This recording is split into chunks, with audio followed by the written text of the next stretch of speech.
Et la revue de presse, Natacha Polony, bonjour. Bonjour Bruce et bonjour à tous. Aujourd'hui en une de vos journaux, des scandales et des indignations. Scandale des paris sportifs, la lessiveuse de l'argent sale, Libération, foot, comment truquer un match, la dépêche du midi, les dessous de la grande triche.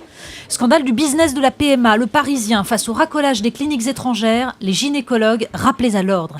Et indignation enfin, puisque c'est le thème de cette matinale, devant les fermetures d'usines, l'humanité, les délinquants, ce sont les patrons. Alors on commence justement par PSA et les questions d'emploi bien sûr. Oui, l'Humanité a confié sa rédaction en chef à 3 syndicalistes de PSA ce matin et dans son éditorial, Patrick Appelmüller se fait lyrique. Il cite Jaurès. Les ouvriers qui n'ont pas la force immense de la propriété n'ont que la force de la solidarité. La briser, c'est les départir de leur seul bien. Alors bien sûr, on pourra trouver un peu caricatural le reportage sur les gentils grévistes festifs face aux jaunes, aux briseurs de grève déprimés et honteux, mais le journal traduit surtout la colère face à la désindustrialisation massive. Dans le Figaro, les chiffres sont implacables. Les fermetures d'usines s'accélèrent en France, 24 000 postes perdus l'an dernier dans le secteur manufacturier. Ce sont les chiffres d'une étude de l'Observatoire Trendéo avec ce constat. Au-delà des sinistres les plus spectaculaires, la taille moyenne des sites fermés est de 71 salariés. Les plus grandes saignées sont muettes, diffuses, quotidiennes. Dans son analyse, en page 16 des Échos, Pierre-Alain Furbury parle du dilemme hollandais. Entendez, gérer les espoirs suscités pendant la campagne quand on estime, sans oser le dire publiquement, que l'État ne peut pas tout.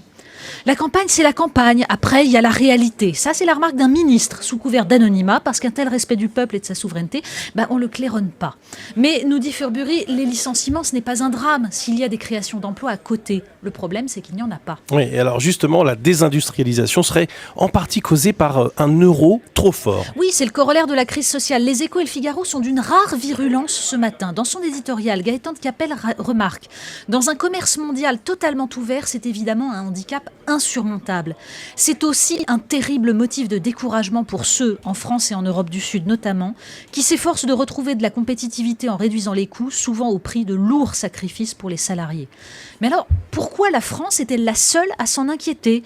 Eh bien, l'Italie et l'Espagne, nous dit le Figaro, voient un satisfecit des marchés devant leurs efforts. Et l'Allemagne, pays vieillissant, se réjouit de préserver l'épargne de ses retraités, quitte à priver d'espoir toute la jeunesse d'Europe. Alors chacun cherche sa solution anti-crise. Il y a le système D. Oui, le mensuel Capital se soucie de nos finances et nous donne des trucs pour maintenir notre niveau de vie en temps de crise.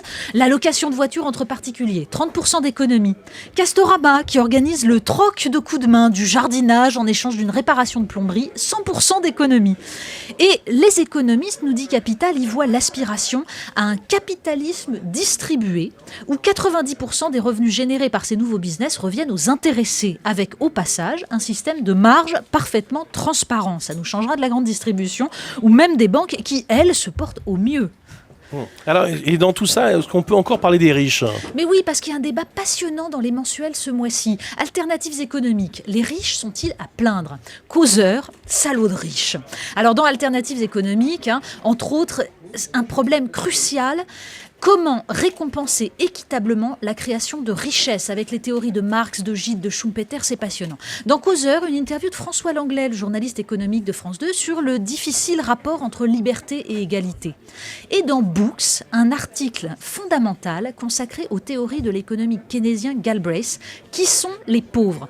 Alors c'est une réflexion dérangeante sur l'évolution de la perception de la pauvreté, alors qu'en 2009, nous dit-il, 76% des foyers américains pauvres avaient un micro-ondes, 50% un ordinateur, 98% un téléviseur et 70% au moins 2, 22% plus de 2 véhicules et 40% étaient propriétaires de leur logement.